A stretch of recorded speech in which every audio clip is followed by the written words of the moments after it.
Labas rytas. Pusryčiaujam. Šiek tiek šiukšlinėlį pasidarėm. Akis ašaroja man. Verkia, jau žino, kad būsim šiandien Skagene. Jo. Batai neišdžiuvo dar.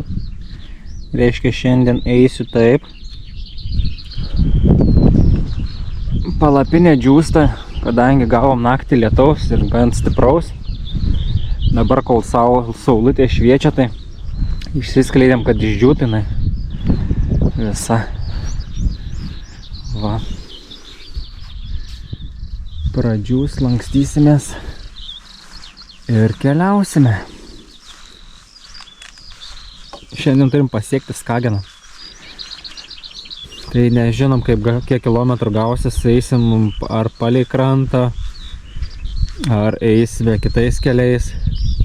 Tai neaišku, kiek kilometrų gausis ir apskritai kur miegosim. Šelteriai pastebėjom, jau visada yra užimti, mes juos gaudom, ieškom. Vakar lygiai taip pat ieškojom, prasijom dar kitas vietas, nieko gero, tai va grįžom prie to malūno, kur yra bent jau tualetas ir vanduo. Tai kuo toliau, to sunkiau gaunasi, sekasi su šelteriais. Tai manome, kad ir šiandien tikrai mes jo nerasim laisvo. Tai va, dar toks vienas įdomus dalykas, šiandien moteriškė tokia atėjo, irgi eina į Skageną, bet eina su savo mama, o tai mama yra 68 metai. Kietas, vara. Sakė, kad mes esam išprotėję. Mes išprotėję dėl to, kad einam 40 km į dieną. Sakė, mes nesimėgaujam. Jo. Mėgauti. Nu, bet jie teisi iš tikrųjų. Aš dabar verkiu. Jie teisi. Man ašaros rieda, negaliu sustabdyti. Nežinau, kodėl. Dėl senikės. Viskas bus gerai, senikė ateis šiandien, ne šiandien, po kelių dienų į Skageną. Gerai, pusryčiaujam ir keliaujame į Skageną. Skagen. Ką mūsų 16 žygio diena prasideda. Mano vyras cypauja, nes mato Skageną. Šiandien mūsų tikslas yra Skagenas. Galimai per kamerą nesimato, bet ten yra toks mažas kyšuliukas, pačiam gale matosi. Čia yra, vau, čia labai gražu. Norėčiau nueiti prie pat vandens pažiūrėti. Pėdutės yra stirnikių. Stirnikių pėdutės. Čia yra mano stirniuko pėdutės. O, čia tikrai kaip Saharoj.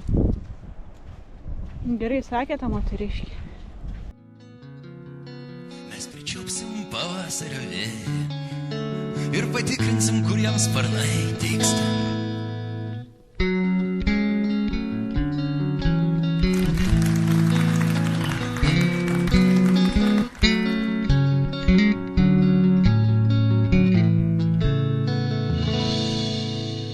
Mudu abu burtų keliu pamažu nueisim tolimą kelią, ten, kur lietus dangų remia, ir suskaičiuosim balsus, kas prieš, o kas už, ką tik sugrįžtume šiandien į žemę. Kur pačiais nešina savo krepšiais, pilna senų nesikaimė ir lyg vieškelis rūška veido. Tai pavargęs gyventi ramylę ir budėti už žadų. Man sveikas protas pakilti neleidžia. Mes nuo pirmos dienos matėm parduotuviai pirkti kakavos pagamintos tokios jau iš karto.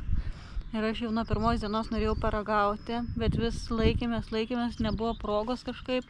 Ir dabar sugalvojom, kad paragausim kakavos. O tai proga. O tai proga yra rytas, akcija buvo šitai kakavai. Ir judame link Skageno. Jo, judame link Skageno ir yra proga. Tai dabar bus ragaujam. Skagenas mums kaip koks tarpinis tikslas. Kokia saldė. Tau patiks.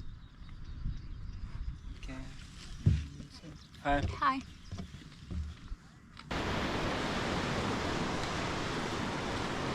Kažkas yra plikom kojom ir plikom rankom. Dažnai to nepamatysi Danijoje.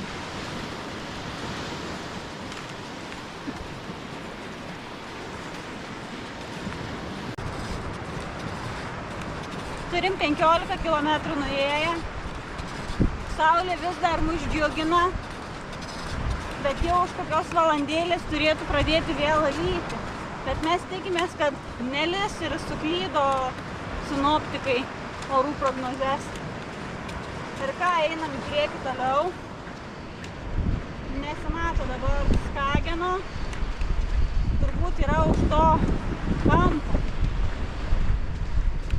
Bet jau mes artėjame prie Skageno. Wow.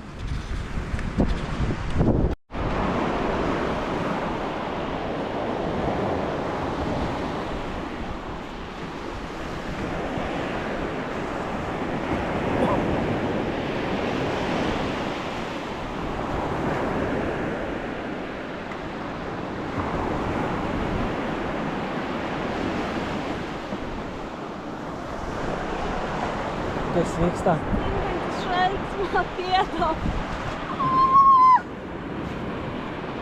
Tai va per šalta.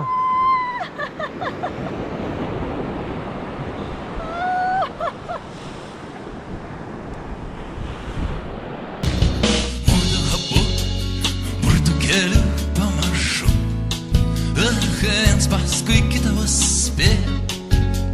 Ir kaip toj senoj karuselė, ten, kur supasi linksama mano vaikų balsai. Ir vasara spjaudo prieš vėją.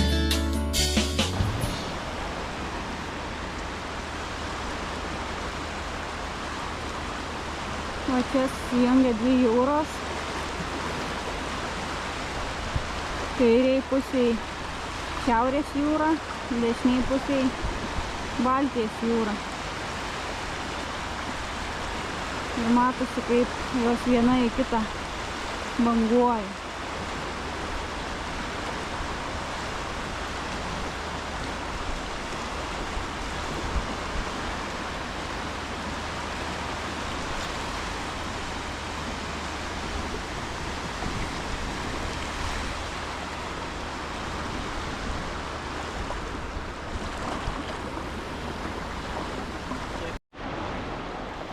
Tai va, šitoj vietoj turime mes va šitiek kilometrų.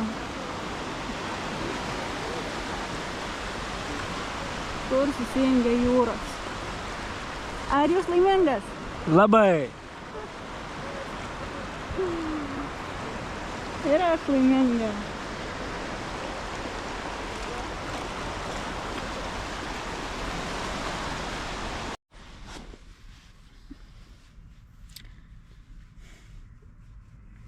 Dabar mes esam kaip ir Mieste. jo Skagene, pačiam Skagene. Miške. Miškelis, ne miškas. Jo, mažytis miškelis. Ir mums dažniausiai būna visokie nuotykiai, tai ir dabar buvo nuotykis. Galvojam, kur čia iš to Skageno, mums jau kilometrai kaip ir sukapsėjo, aš tai iš vis šiandien labai sunkiai jau, labai padus skaudėjo. Ir smėlių, kai jam tai buvo viskas gerai, bet kai pradėjom čia eiti miestu ir ištisai vien plentas, tai buvo Biški verkiau, išduosiu paslaptį. Tu žinai, kad verkiau? Mačiau. Biški verkiau ir, žodžiu, bet po to vėl, kai ėjom smėliu, vėl viskas buvo gerai. Iki pat to kyšuliuko, kur susijungė dvi jūros. Ir po to galvojom, kad reikės eiti ieškotis vietos, kur miegoti, nes jau kaip ir kilometrai buvo, kaip ir sakiau, sukapsėję mūsų, jau buvo sunku. Pradėjom ieškoti vietos, uodų spiečiai, tiesiog sunku apsakyti, kiek uodų, iškart visas aplimpi uodais ir tie uodai ne tai, kad paprasti uodukai. Čia kažkokie yra arkliniai uodai, labai labai dideli, žiauriai dideli. Ir tiesiog, vau, atrodo, kad išsineš mus tie uodai, išsiskraidins. Ir kas baisiausia, nėra kur tas palapinės statytis. Visur ieškom ir nėra kur, visur pelkynai, nei krūmų kokių, ten šabakštynai, pelkynai, žodžiu, siaubas. Ir einam, jau galvojam, išeisim iš tokios aikštelės, už aikštelės jau toliau paeisim į laukus labiau ir statysimės kur nors palapinę.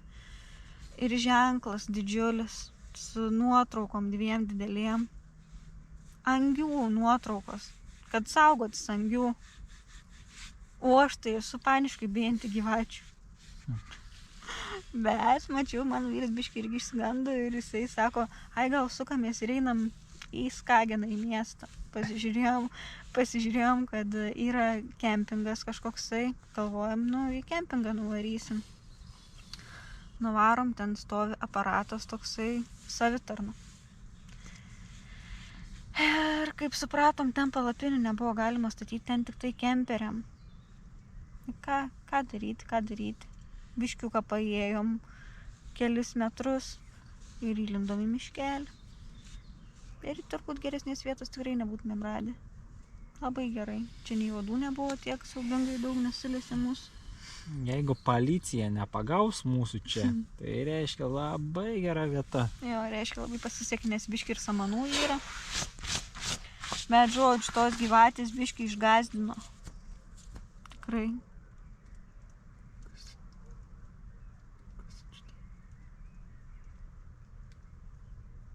Kažkas šneka.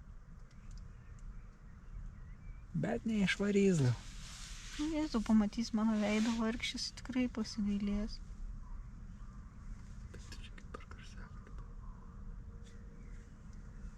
Čia gal per garsiakalbį sako, neždinkitės. Mes jūs matom.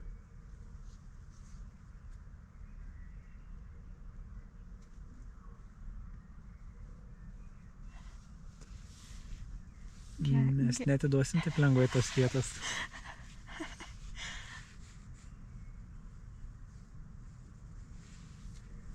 Gerai, žodžiu, jaučiu, mes sakom labanakt, nors dar neinam miegoti, darysim valgyti, bet jau tingėsim kamerą jungti. Tikrai. Tai. Labanaktas. Mama, saldžių sapnų. Susimatysime rytoj. Taip.